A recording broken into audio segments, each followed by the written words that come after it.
নিরিগ বান্দরে দুই নয়নের নিরিগ বান্দরে দুই নয়নে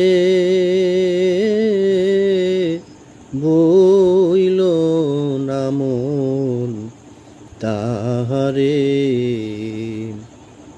ওই নাম ভুল করিলে যাবিরে মারা পড়বিরে বে সম্ফেরে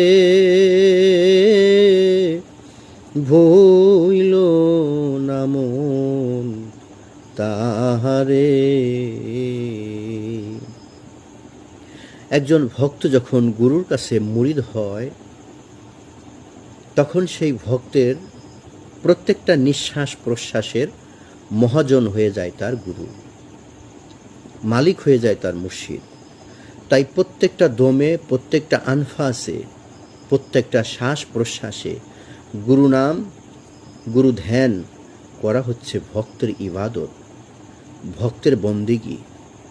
একটি নিঃশ্বাস, একটি প্রশ্বাস যদি গুরুবিহীন হয়ে যায়, গুরু ধ্যানবিহীন হয়ে যায়, তাহলে সেই নিঃশ্বাসের হিসাব নিকাশ ভক্তেরই দিতে হয়।